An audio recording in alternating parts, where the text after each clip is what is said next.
It became the bite of the century. Oh, my goodness, he's got a bloody right ear. Holyfield bit by a dirty Mike Tyson. And the outrage was heard worldwide. I saw the fight, and I was horrified by it. Now, in a primetime exclusive, Iron Mike Tyson talks about that controversial night. Just for that one moment, I just forgot he was a human being. There's no doubt about it. I totally lost it. Tyson opens up like you've never heard before on his very public first marriage and his life today. For the first time, we meet his doctor wife and their young children. I've known him for a long time, and I've known him when things were good, when things were bad, and I just love him either way. Tonight, ABC Sports' Alex Wallau, up close and personal with the youngest heavyweight champion ever, bearing his soul, but still defiant. What does he say to the critics who want him banned from boxing for life? Them. As I truly feel about them. No one jumps like the man. No one dunks like the man. And what other human... Prime Time. Now from New York, Diane Sawyer. Good evening. There are few professional sports surrounded by more controversy than boxing, and there are no fighters more controversial than Mike Tyson. It seems from the time he became the youngest heavyweight champion in history, Tyson was destined for greatness and for trouble.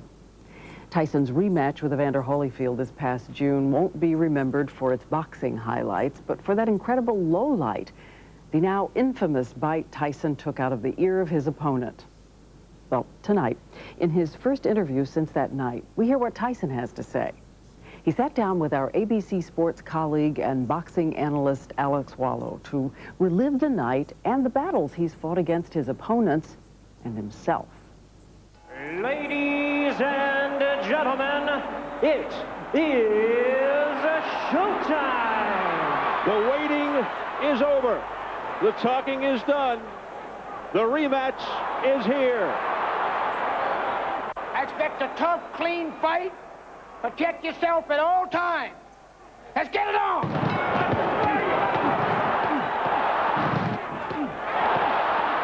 There's no doubt about it. I totally lost it. Holyfield bit by a dirty Mike Tyson. It was extreme. It was some serious stuff going on in my head then. Some serious stuff. Mike was having his best round. He bit him again. It snapped, and I was no longer fighting under the rules. For a sport that's had more than its share of bad moments, the heavyweight championship on June 28th was perhaps an all-time low. The end of the fight was outrageous and grotesque. What should have been a great battle turned into a sick joke.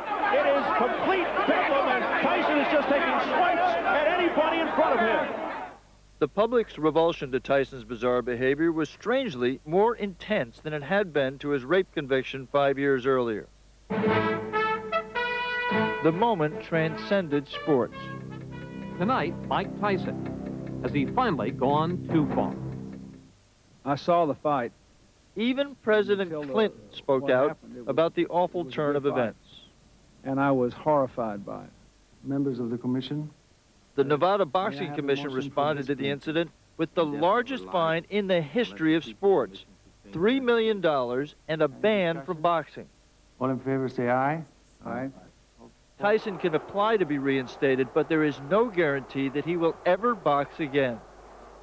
2 days after the incident, Tyson appeared at a press conference where he read from a statement written by his public relations consultant. Evander, I'm sorry. You're a champion. I respect that. That was nearly 4 months ago, and it was Tyson's last public comment. He has refused to be interviewed until he sat down with us last Tuesday in New York City. First of all, have you watched the fight since it happened? I've seen it, yes. And what was your reaction when you saw what you did? Really? Oh, Instead of the well-scripted Tyson we saw in his apology, Mike was surprisingly open.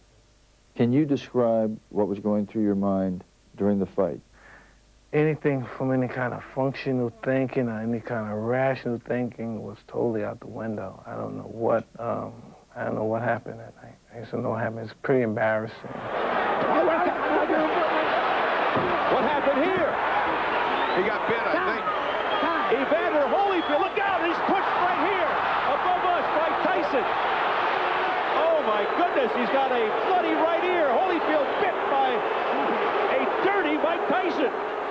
once the boundaries were crossed, I had no more respect for the rules or the principles of the rules, and it was just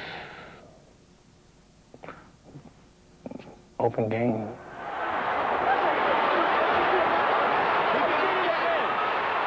Mike Tyson has beaten Evander Holyfield for the second time, and it is all-out war. I just totally lost it. You know, I just totally lost it. In this case, though, you lost it once, bit him once, spit out a piece of his ear on the canvas. A lot of people say, okay, and then he came out and did it the second time. And they think that means that you really wanted to get disqualified because you thought you were going to get beat. I don't believe that at all. You know, I never took the easy way out. You know, I take my beatings like a man. It's just the fact I taste blood, I tripped, and I was just in a zone. I was in that real serious, frantic zone. But I think the way I struck out in return, that was just something that was unacceptable.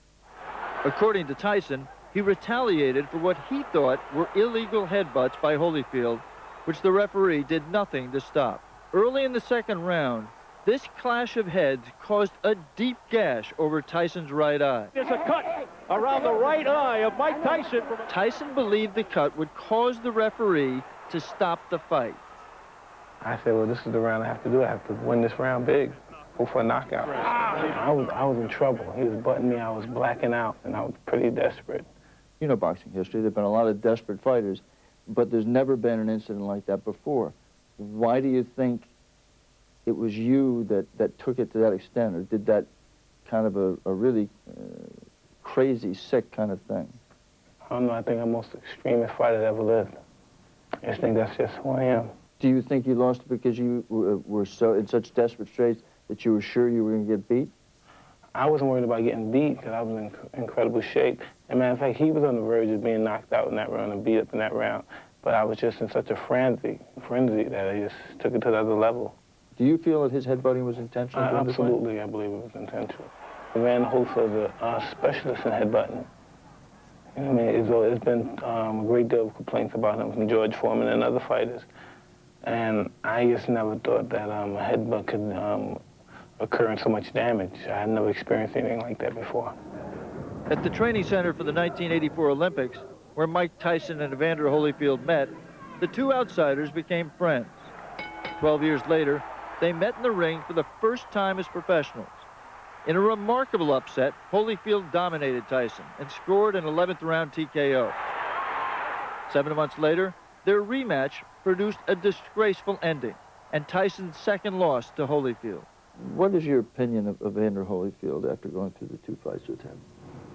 Oh, he's great. He's a sensational fighter. And do you still admire him, and do you still have some feelings for him, like you did when you were friends during the amateurs? We were kids then. I have feelings for no one. I mean, it's just, he's sensational. He's a great fighter. It's just that I never, it's very rare you meet a fighter who could rise to the occasion on certain events. And I just always admire somebody who just know what they want and just could rise to the occasion and just swipe it away. And he's that type of fighter? Oh, absolutely. You've called him twice to speak to him? Is that accurate? Oh, yeah. Just, and he hasn't returned your calls. If he did return your call, what would you say to him? He didn't return my calls, and so I guess he believed it wasn't sincere, so I probably wouldn't accept his call as well. Until he applies for reinstatement of his license next July, Tyson's boxing future is totally up in the air. Do you want to fight again? I sure want to fight. You know, I've done that all my life. Of course I want to fight. Do you expect when you try to have your license reinstated by the Nevada Commission, do you expect that you will be successful in that effort? Truly, I don't know. I really don't think. I think I'll be banned for the rest of my life. You really believe that? Yeah, I truly do. Why? I truly think everyone hates me. I truly believe that. I truly believe that. Because no one gets punished more than I am. But I'm understanding that I'm a big boy, and I believe big boys have big ordeals to be dealt with. You know what I mean? Taking this time off did a wonder of good for me. It's reaching and finding the soul of myself, and I think I'm going to be all right. Now most people, according to some of the polls that have been done, think that you should be barred for life. What would you say to those people about why you should be reinstated, why you should be allowed to fight again? I really wish that I was at liberty to say what I truly wanted to say. I guess I'm not, huh? Well, you're at liberty. Go ahead and say it. Them. That's how I truly feel about them. They want to see people beg and mercy and just be at their mercy. I'm not that way with anyone. This is who I am. And maybe sometimes it's an insecurity. I want to be a defined person. That's part of my insecurity, but you know, that's just who I am. I can't help who I am. Can you give assurances to people and to the Nevada Commission that it won't happen again? Do you feel sure in your heart that you would never do that again? Listen, nothing's an insurance, okay? Nothing's an insurance in life.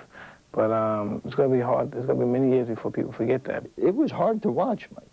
I mean, it was hard to watch you bite off a piece of a guy's ear and spit it out on the ring floor. You know, it's hard for me to watch it. You think it's hard for you to watch it. You watch it in a joking manner. People watch it in a joking manner. I have to watch it in a manner of disgust, disdain, and just semi-humiliation. Disgust and disdain for yourself that exactly, you did it? Yes. Did you feel that you lost your dignity that night in Las Vegas? No, because dignity is what people think of you. Principles are what you think of yourself. And what I thought of myself was like, wow, I shouldn't have done that. Because that was just striking out and totally hatred right there. But making this, I shouldn't have done that. Because for that one moment, I just forgot he was a human being. And Mike Tyson has a lot more to say to Alex Wallau when Primetime continues. Now from Washington, Sam Donaldson. What makes a man get into a ring to endure the punishment of a fight? It seems that boxers have often come from society's underclass. The reason? It's their only ticket to fortune. And Mike Tyson is no different. Tyson has at times made more money than any other athlete in America. But it didn't start that way. ABC Sports' Alex Wallau continues his exclusive interview with Mike Tyson. Most people in boxing, they hate my guts and they're jealous. You know, they're jealous. Look at me, look where I come from. The most desolate, most undesirable place from the lowest circumstances socially in America, probably. Mike Tyson grew up in Brooklyn amidst grinding poverty and crime. At age 12, after a series of arrests, he landed in a New York reformatory where he decided he wanted to make boxing a part of his life. He met the legendary trainer Customato, who was so impressed with the young Tyson, he not only taught him to box, but also became his legal guardian. I feel that all boys growing up in the environment that he did would require help, patience, and perhaps understanding, because I tried to make them feel, and I hope I did, that I understand this kind of life. I grew up in a tough neighborhood myself. But he never saw his student become a champion. 8 months into Tyson's pro career, Customato died of pneumonia. A lot of things would have been different if Cus was around. But the fact is, he wasn't meant to be around.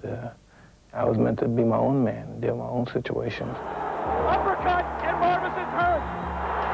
Tyson is down. He would beat opponent after opponent, compiling an unbeaten record. Now he's in trouble here. At age 20, Tyson became the youngest heavyweight champion in history. And down he goes. There was no one in sight to beat Mike Tyson except Mike Tyson, which is exactly what happened. Ladies and gentlemen, Robin Givens and Mike Tyson. First, his storybook marriage. A street kid wed to glamorous actress Robin Givens, tumbled in the tabloids with reports of domestic violence, and then hit rock bottom when his wife ambushed him during an unforgettable Barbara Walters interview. What's it been like, this roller coaster? It's been torture. It's been pure hell. A week after the interview, Givens filed for divorce. We were two young kids that shouldn't have been married in the first place. Unfortunately, we were two celebrities, and we got married and things didn't work out. You know what I mean? Are you capable of feeling remorse for things you've done wrong in those situations? Of course I'm remorseful, you know, because I'm more considerate for people's feelings than they are about mine. Because people have the opinion of me that I'm granite and nothing, maybe because I give that appearance, because mostly that's my defense mechanism. But if you let the defense mechanism go, what's underneath the granite exterior? I mean, I'm a very much a very simple human being, very fragile. You're very fragile? Yeah. But just as I'm fragile and kind, I'm also ruthless and malicious. I have to defend myself. Mike's self-destruction included an early morning street brawl that left his opponent battered and Mike with a broken hand. A car crash sent him to the emergency room with a concussion. Headlines questioned his violent relationships with women, and Mike took out his frustrations in public. You give sometimes the impression that these things just roll off your back, but deep down, do they affect you? Well, they do roll off your back, but they leave skid marks. In 1992, a jury convicted Mike Tyson of rape. Even his own attorney called him an animal. He went from the highest paid athlete in the world to a prison inmate. 3 years later, he left prison, a converted Muslim, to even bigger celebrity and bigger paydays, earning the most money of any athlete in America, nearly $75 million in 1996 alone. He kept his life clean outside the ring, which had always held the most danger for him.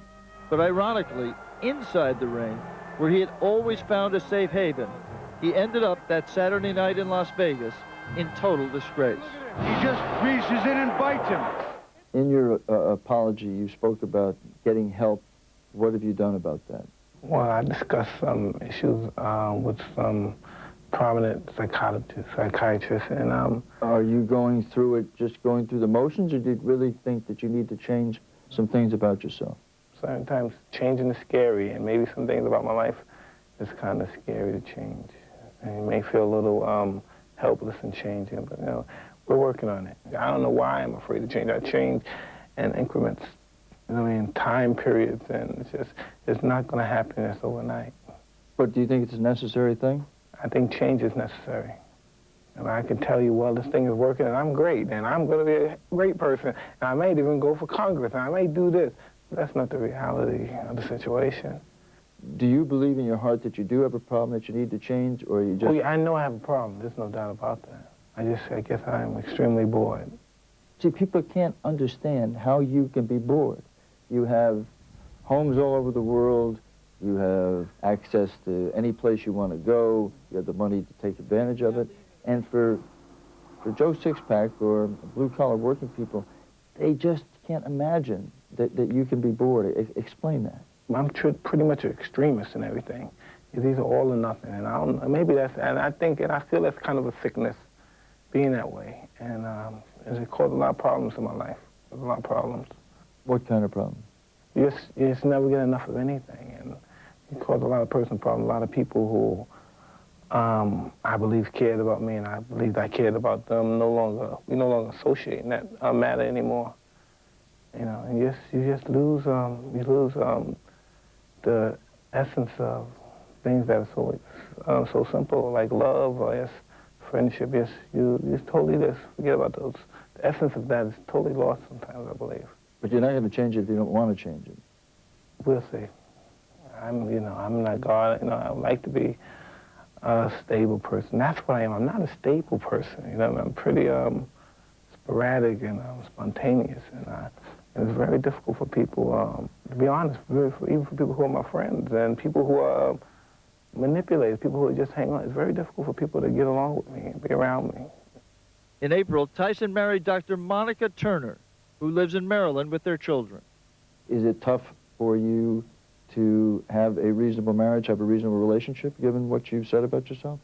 Yes, I'm a difficult person to live with. You know, I mean, she doesn't have an easy time with me. Is the relationship working? Pretty much so. But because she's putting more work in than I am. But she's a good woman. I really hate to lose her, you know. I mean, it's just a part of life, things like that happen, but I truly hate to lose her. Do you think that's a possibility? Anything's a possibility in life, but if I do, it would just be my fault. It's just the way it is. That's who I am. It would be my fault. And what does his wife have to say about the state of their relationship? That when we return. She's a doctor and a mother. She's also married to Mike Tyson. And for the first time, she'll talk about her life with one of the most controversial men in sports today. We just did different things. I mean, I went to medical school. He was a boxer, but we're not that different as far as people. And later, he's the greatest athlete today, and he certainly is paid well. But how does Michael Jordan feel? Let's just say I'm happy. How happy? Announced from Ford Motor Company, Ford Motor Credit, and your Texas Ford dealer. 2,000 cash back at 294.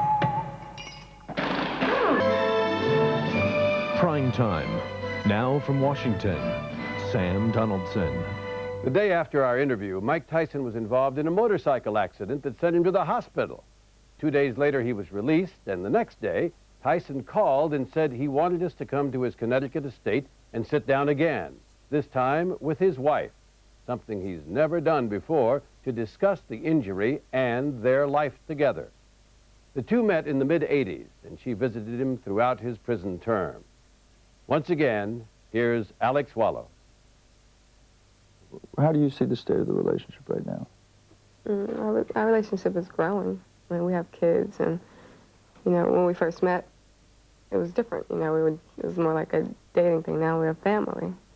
I think our relationship is great. It's great, but it's just getting better as time goes on. Dr. Monica Turner is a pediatric intern at Georgetown Hospital. 2 nights ago, we spoke with them at their Farmington, Connecticut home, one of 4 they own. They were surrounded by 3 of their children, their baby son Amir, who was 3 months old, Raina, 20 months, and Monica's child from a previous relationship, Gina, age 8. What initially attracted you to him? Initially, I didn't know him as a person, but I just liked his outgoing character. I liked that about him, and I thought he was cute.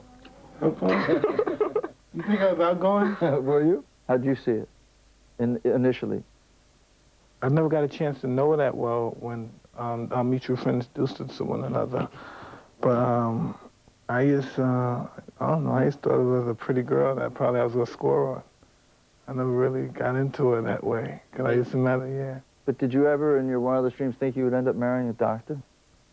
I didn't know it was going to be a doctor. I never really, listen, I always had enough money for me and whoever wanted to be with me, so it really didn't matter who it was, it's who I basically vied with. How do you see the relationship working with 2 people coming from such disparate kind of backgrounds?